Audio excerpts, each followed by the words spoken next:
Okay. Okay, so hello everyone and welcome to our presentation. Our topic is group savings and lending system on blockchain. Our team consists of Kevin, Matt, John and myself. Kevin and John are from Kenya, Matt is from the UK and I'm from Germany. So as you can see, we are quite a diverse group and coming from different countries and having been raised in different locations and all having experienced the blockchain technology and the cryptocurrency space in different countries with different regulatory environment, different mindsets about the general system. So we could bring in quite different knowledge and different angles into creating this product. So this was quite helpful actually. Well, let's move on to today's agenda. I will start off with giving you a short executive summary and also talking about the market competitors and the team. John will give you an outline about the functionality. Matt will talk about customer value proposition, and especially Matt and John will talk about economics, and maybe every one of us will give a shot on that a little bit. And Kevin will finish off with the regulatory framework. Maybe all in all, it should give you a snapshot of our business plan, and we will try to attract you to go deeper into this product. And if you're interested, you can have a look at our business plan. So let's move on to the next slide. As I said, executive summary. So I want to talk about what is in place so far. And as the topic said, it's called group saving and lending. What this means that like people, especially with a low income who do not have the perfect access to get a loan or to make huge investments, for them it's a very great product to save money together, right? So everyone is putting money in the same account, and by doing that they can do investments, for example, like buying a house, which wouldn't have been possible without such a system. And it's not only about investing, it's also about lending, the other side. So for example, imagine you are a low-income inheritant and a traditional bank doesn't give you a loan, you have a problem. However, with this saving in place, the group who's saving the money can also lend the money to someone and receives interest. So all in all, you can see it's a system where people who either want to make investments or want to get a loan and who do not get those access in the traditional financial market, they get this through this feature. Maybe let's move on to the next slide, where we have a table of showing the current process and the blockchain process. So as I said, the current process exists of a pool account and of course fiat contribution and a manual credit scoring. And so it's done manually and over traditional bank accounts. How it would done in the blockchain system, it would be a group address would be created, and to this group address, the different participants would send their Bitcoins, for example. And from this point on, you will work them. And for example, the credit scoring is done via an algorithm who tracks or who scores the credit rating and says how high or low the interest would be, for example. So this is just a very snapshot of the whole process, and the other guys will go a little bit deeper later on. But so far, this is just the snapshot I wanted to give you. So let's move on. And just another slide as well. So let's talk about the market. And this financial service, group saving and group lending, is especially visible in the sub-Saharan area around Kenya. And when you see the market there, it's especially large traditional banks who are the major player. And you see a lot of names there, such as Bank of Africa, Consolidated Bank, KCB Bank, National Bank of Kenya, and so on. And also a few smaller kind of startup companies who are rather younger in this space and just have specialized on the system of group saving and group lending, such as Safaricom or Fortune Sacco. So let's talk now about the strengths and weaknesses when comparing, especially talking about incumbents and comparing that to a blockchain system, what we try to offer. And you have the usual strengths and weaknesses. Of course, those kind of players have a brand name, right? So I think especially when it when it comes to money, you need to trust those institutions. And as they have a track record of solid performance, they have an infrastructure in place which works. So it will be, of course, difficult to convince those kind of clients to move to a blockchain technology. However, when presenting them the advantages, it can be done. It's the usual way of there's a traditional system in place, and people will move on to a new system. Of course, you have to convince them of the advantages. So this is the current system in place right now. Let's move on to the next slide and talk a little bit about the team. I mean, to be honest, this is a usual startup company, and you have the traditional function in place, having the CEO at top, who is pretty much responsible for everything and mainly of the success of the business, and that everything is running. Underneath the CEO, you have the finance manager, who's pretty much responsible of making sure the company is running healthy. You have the ICT blockchain manager, who's making sure that you have an ICT system in place which meets the blockchain requirements, and so that the infrastructure is running smoothly. You have a marketing and sales department who specifies the target markets and do advertisements in the required spaces. You have, of course, a human resource manager who's responsible for the overall well-being of the team members. The people in this company are motivated. And lastly, you have the internal audit and compliance manager, who's, especially because of blockchain, you have in every country, you have kind of different regulations. So this is quite an important area, actually. So to make sure that you meet up in the countries where you want to operate, that you meet the regulations there. Yeah, this is all from my side. And now I will hand over to John, and he's talking about functionality. So over to you. Okay. I think the functionality would fall directly under the ICT blockchain manager. So basically, I'll try to explain exactly what this system is, how it maps from the real world into the blockchain world. Finance, basically, for normal human being, we call him mwananchi, normal citizen. Is basically saving, having a way to invest your money or to keep it safely if you don't have an investment currently, and also having a way of accessing credit. So basically, this has been in the domain of banks or large institutions. We have seen mobile network operators coming into this space, where they take your money and then they advance you some loan. Not so much money. I think the highest amount you can get advanced by a mobile network operator is around $50, which is 5,000 Kenya shillings. So it's not a lot of money. So there is a lot of restrictions here. There is restriction for the normal person, because if the only amount you can get is $50 from MNO, you have to get a loan from the bank, you have to do a lot of paperwork, a lot of convincing. It might take you more effort to convince your way into a loan than to acquire the loan. You might end up waiting for a very long time. It's only recently, actually, in these parts of the world that banks started taking deposits from low-income earners, if I may say that. So people used to save money in mattresses. Only recently, when services like M-Pesa, mobile money came along, that banks now realized not only are they losing, they don't have the low-income earners. They're also starting to lose.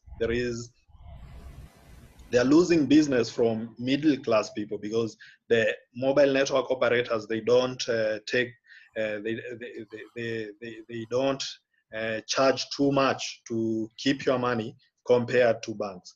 So now we are seeing a situation where the blockchain actually may even be feeless. There is no charge for keeping my money. You have Bitcoins. You're not charged any amount to have your Bitcoins stored on the blockchain. So finance, which is basically having a way to, for that normal person, that is having a way to keep your investment safe or keep your funds safe if you've not invested them in real estate or something, and maybe get some credit now is becoming accessible to anyone with a mobile phone. It's also going credit. It's also the next step should be credit. Now I can be able to push my funds or my money to the blockchain. Is that money able to acquire me more money so as to drive my economic well-being? So we think and we strongly feel that finance, the credit part, is going to come on the blockchain. So we've positioned ourselves because that's the only frontier that has not been really well done, or we don't see any real competitor on blockchain. So the whole of the lending, the saving and lending should be now distributed, anonymous, decentralized. It should be public, censorship free. The low-income earners were not able to access credit for a very long time.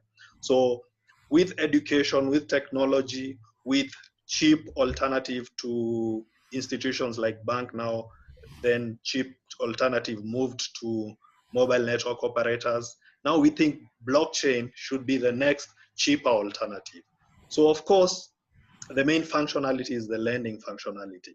So this involves loan disbursement. So acquiring money from the blockchain since you have some stake. So this is basically transfer of token from pool account to individual's account. So this, of course, will involve things like multi-signature to make sure that the person requesting the loan is authorized by the group to attain that amount. So we have now also another main functionality will be loan recovery. This is going to be triggered by smart contracts, of course. So we don't expect loan recoverers, institutionalized loan recovery. This is going to be from the pool account if the person defaults, or it's going to be triggered by smart contracts from the individual who or the client who got the loan. So this is going to be very efficient if according to our view. So the next major functionality is the saving functionality. This, of course, has to be there for the lending part to work. But the lending part, we feel, is the new thing, because they're saving already. People are already doing this on normal blockchain like Bitcoin. You're already pushing your money to the blockchain, but this is mostly for speculation. But I think now with the lending part is going also to be very good. Of course, now we also expect other supportive functionalities. Of course, there's going to be a way of creating a specific group on the blockchain. There have to be a way of members requesting membership to join the group. So they have to be join group request and request approval. Of course, in the long term, you do want to sometimes to get rid of a group. Maybe members of the group are done with that group. So we will have a way of closing a group on the blockchain, but we do expect that the records might be permanent on the chain, because they might actually serve as a lesson learned for other groups. So let's go to the next slide. So this is a process flow diagram illustrating in a nutshell what happens. So the saving part is you move some fiat or you buy tokens for the Chama tokens. That's what we're calling them.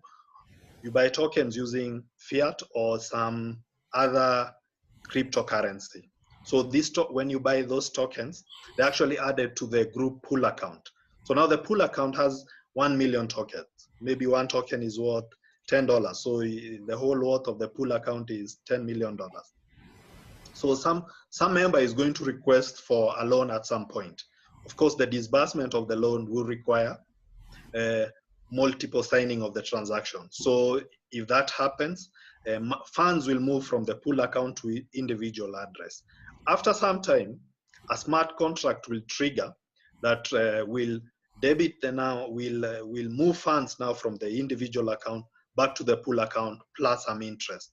So the pool account will continue growing, not only because of the interest, also because of maybe speculation, the token is gaining value. And that's the general flow of what we expect. That's the core functionality of this project. And I think you can get more from the document, the business plan. So I'll hand over to Martin now. Matt. Okay, thanks, John. So I'm going to go through the value proposition. So the approach we took here, we used Porter's generic strategies. I have the book here, so competitive strategies. He identified in that book 3 generic strategies of differentiation. You can either be a focus-based differentiation if you're like a niche market, if it's a special play. Differentiation itself, i.e., you know, how you differentiate from your competitor and what value that adds, and also cost leadership if you're very, very low cost. Using that as a starting point, we then went on to use Chan and Mobon's Blue Ocean strategy to identify the characteristics in which the industry competes and to generate a new strategy canvas which allows us to access significant value over the competition. So the first strategy canvas that we developed looks at 7 areas really. So you can see we looked at 3 incumbents in the market, Bank of Africa and Consolidated Bank, as well as Safaricom. So Bank of Africa and Consolidated Bank have been operating in this area for a decade or more, so they're quite well established. Safaricom historically was a mobile provider who laterally moved into this business and began with services like M-Pesa and things like that. So the 3 incumbents are actually quite well established, and obviously that's an important factor for people in the African region, the trustworthiness element, the strong brand. We looked at 7 factors really. So we've got trustworthiness, which is brand, historical performance, customer retention, accessibility. So that could be to do with infrastructure. Lots of people in Africa are often in isolated regions, in rural areas, so it's quite difficult for them to get into branches and things. So the mobile element is quite important. Also cost of entry, so that could be things like barriers to entry, investment requirements, KYC, terms and conditions, community ethos. We thought this was actually quite a big point for us, really, community ethos. Most of the incumbents actually have some element of community involvement. I think Safaricom, for example, talk about providing water to villages. However, it tends to be at quite a corporate level. We envisage with our service that would be a lot closer to the customer. We understand actually the needs of the community on a closer level, and we're thinking that it's quite important to be talking to the customers about education as well, so they're understanding some of the new elements of the burgeoning sort of technology around blockchain and decentralization. So anyway, looking at these 7 elements, this is what we identified. Then we took Kim's approach with the 4 actions framework. So we look at which elements within the offer we can reduce, which elements we can completely eliminate, which elements we can create. Are there other factors that we can add in there which will give us some competitive advantage, and also which factors we need to raise and make better. So this is the outcome, the strategy canvas after we've done that analysis, and you can see the reduction in service level here. So the idea there, obviously, service level implies a lot of cost, and we're trying to be quite cost efficient. The reason why service level implies cost is because typically there's a lot of people required there. So you need people in customer service, you need people doing support. Because the system is pretty much automated and there's a lot of technical elements in the blockchain which allow for automation, we should be able to reduce staffing costs and support because the system implies a lot of support. You may notice, you may be drawn to the fact that trustworthiness has been completely eliminated. Maybe a strange thing to say, but historically, a lot of these incumbents have brands which have been established over many decades and many years, and they need to do this through significant investment in systems, lack of corruption, historical performance and things of that nature. Because we're using a blockchain-based system, the trust is actually built into the network, so we can eliminate that as a factor to compete on. We want to obviously raise our game in other areas, reduce the terms and conditions, i.e. interest rates. Interest rates offered by the incumbents can be between 15 and 30%. We're looking more around the sort of 3% mark. I think also Safaricom does some small loans around 7.5%. However, it's still significantly more than what we think we can compete on. The cost of entry, barriers to entry in terms of KYC, we should be able to be quite flexible with these because it's a group lending approach, and there tends to be trusted people in communities who, the delinquents in group lending is a lot less. Looking at some of the research, so we think we can reduce KYC requirements there. A lot of these people also potentially could be nomadic and not have a fixed address, so that makes it a bit challenging for them to register their Know Your Customer. So that's really our offer. We think we can compete on that, and based on that, we could potentially grow the customer base by 30% in the next few years. In terms of economics, I'm gonna jump forward into economics now.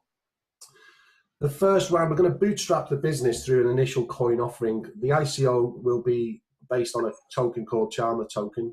The maximum supply will be 1 million CHT. The initial ICO, we plan to sell 90,000, which the funding will be used for advertising and promotion of the service. 10,000 will be allotted to the project founders.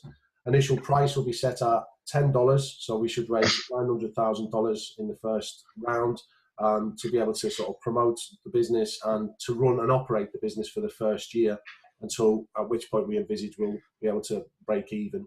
There'll be 900,000 tokens left then, which will be mineable by participants as rewards. We plan to use any additional funding to invest in things like perhaps properties or other things which could generate revenue for the business as well. In terms of additional info on the ICO side, so we intend to try and have people understand the team, and this will hopefully develop some trust with the team. So we plan to put the guys who founded the business on the website, put their work history on there, their education, in the interest of full transparency really. Obviously that will help with the trust and on the side of things, because we could be challenged as a startup. We plan to have a very, very solid roadmap with regular conference calls and perhaps even live updates in different areas around the globe. Each founder will contribute 44K to a multi-sig wallet. This will give us the opportunity then to obtain be funders, and we will plan to do 20 different promotional presentations at various locations around the globe. These will estimate around about 10K, and 2 members will attend each of these conferences, and approximately around an additional 20K will be estimated for the promotion of the ICO for marketing and advertising. So with that, I'll pass over to Kevin. I think you're next. Yep. Okay, so on the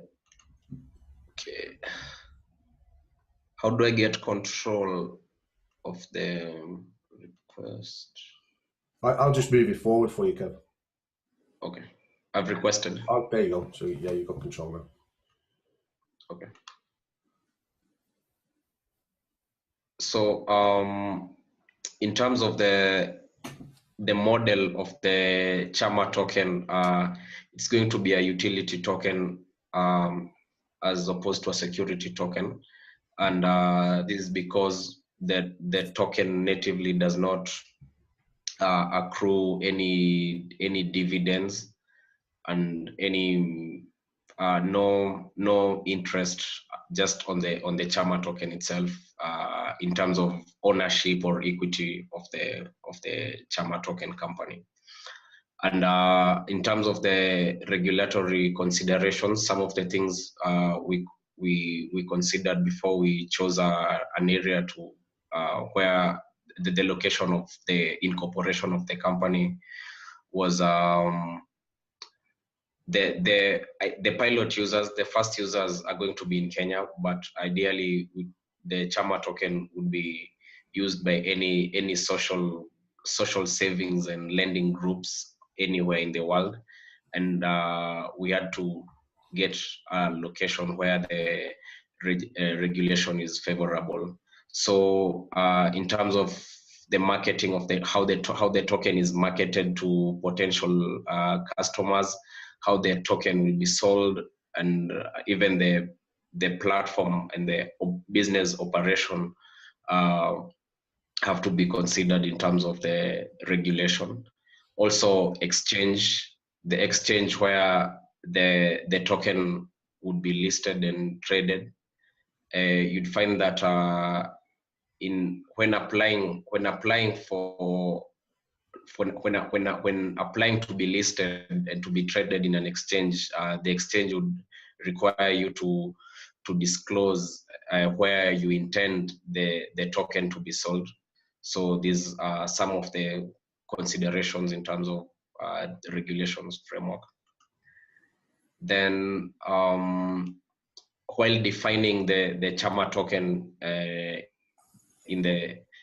before the sale, it's important that it's clear what the token actually represents, the value that the token represents, who the purchasers are, the rights that the purchasers receive, how the token can be used, how the token is priced, how it's marketed, and what we promise the purchasers during the token sale.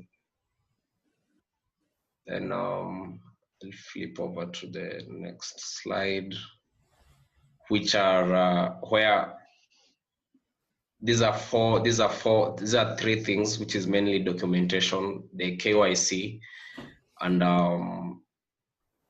tax accounting and governance controls. These are the main areas of focus where our regulation framework will focus on.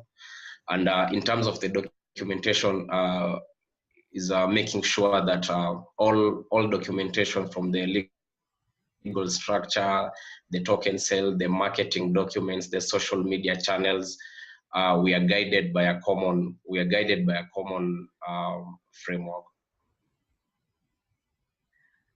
In terms of the KYC, in order to comply with different countries' regulations surrounding KYC and AML,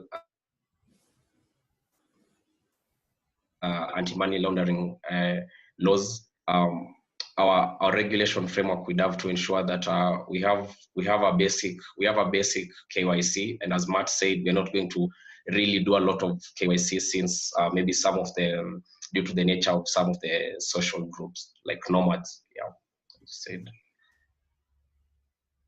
And also to ensure that how the proceeds are used and not invested in any illegal activities. Okay, so the next page, the next slide on regulatory framework is about the taxation of the Chama token LLC, the company itself, how the token issue proceeds are treated in an accounting perspective. If there's any potential tax relief in the country of incorporation, transfer pricing, mainly this involves from the fiat to the token to fiat, the founders and staff taxation, and any tax compliance obligations. So the governance and controls, this is basically ensuring that from the token sale and throughout in operations that there's a proper governance structure in how even in resolution of disputes, the code of conduct of the team members, transparency, especially of how the funds raised during the ICO are going to be used for various activities, information security, how the KYC and user data is protected in the blockchain. Yeah, then there's the media policies and conflict of interest. So we decided that we are going to incorporate the Chama token LLC company in Singapore, and this is because from data 2017 and back, we find that most companies, most ICOs that raised over $10 million, out of 53, 11 of them were incorporated in Singapore. So looks like Singapore is a hotbed for digital currencies innovation. And one of the guidelines from the Monetary Authority of Singapore, which is also the financial regulation authority, was that digital currencies which do not have properties like for security or equity are not regulated. Yeah, and this is almost the same thing, same stand with the SEC. So we think Singapore is a favorable country for incorporation due to its support and also a promise to develop a fintech sandbox to allow payment companies and any company dealing with e-money, ICOs, tokens to flourish. Yeah, I think that's all from my side. Okay, so thank you very much, Kevin. I think in interest of the time, we can finish it up here, and thank you for listening. Is there anything we forgot, guys, or can we finish it up here? I think we're all good. Yes, Nick, it's fine. Okay, so thank you very much and bye. Thanks, guys. Bye. Okay, bye. Bye.